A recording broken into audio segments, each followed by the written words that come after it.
Hello friends, and welcome to the first day of our Midwest States study. Today we're going to be doing the first three states. We're going to start on page 48 with Illinois, and then we're also going to do Indiana and Iowa. So we're going to start off with Illinois. So the abbreviation for Illinois is IL, which makes sense, the first two letters. And the nickname is the Land of Lincoln. It's also known as the Prairie State, okay? Obviously, Lincoln's home is there, so this is the Land of Lincoln. The capital is Springfield, Illinois. So I'm just going to star my capital. Makes it easier to go back and study, okay? Some famous landmarks obviously are Lincoln's home, the Millennium Park, and Willis Tower. So all popular tourist locations. And there's actually lots of waterways in Illinois. There's 336 miles of rivers from the Willamette River to the Illinois River. So there's lots and lots of riverways that connect all throughout Illinois. And they obviously, some lead into the Great Lakes. And then so three physical features of Illinois are the three regions. So we have the Great Lakes Plain, the Driftless Plain, and the Till Plain. So Illinois is divided up into three separate plains. And then if we look over here, this is where Illinois is, and the Great Lakes fill in over here and over here. So all the waterways in Illinois eventually lead out into the Great Lakes. So if you need a pause here to get this information down, make sure you're also including the abbreviation. This is just a good fact to know about each of the 50 states.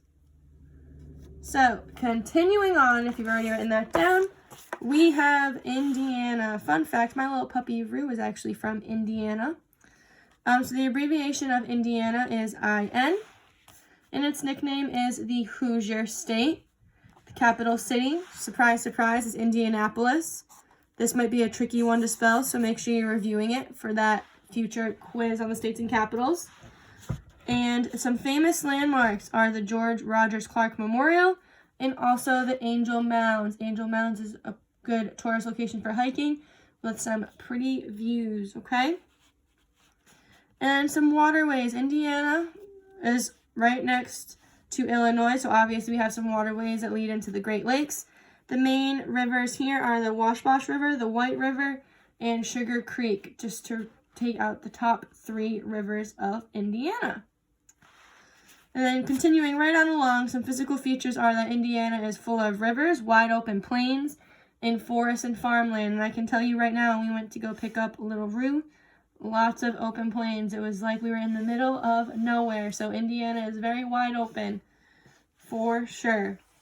And like I said, with Illinois, the Great Lakes feed into this area and then over here.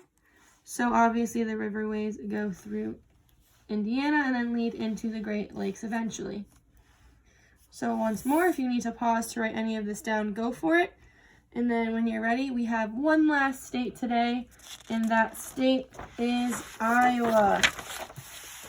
So Iowa, the abbreviation for Iowa is IA, first letter, last letter. And the nickname is the Hawkeye State. And the capital is Des Moines, Iowa. So we're going to star Des Moines. Make it easier to study. Again, friends, spelling counts, so make sure you're reviewing the spelling on each of these pages as you're studying those states and capitals. Some famous landmarks are the High Trestle Trail Bridge. Looks like this over here. Pretty fancy. Reminds me of the Bike Path Bridge in Providence, the new one they just built. And another historical site is the Herbert Hoover Historical Site, very well known to tourists who visit Iowa. We have waterways. We have the Des Moines River, and Iowa is actually bordered by four major rivers. It outlines itself with rivers. And then some physical features. There's 7 regions. So Iowa is divided up into 7 different quadrants. And then it's also known for its hills and flat plains. So just like Indiana, lots of open land, okay? And again, friends, we're just moving over. We started here, went here, and now we are over here. So we're slowly but surely working our way to the middle of the country, hence why it's called the Midwest. We're in the middle, but we're also west, okay?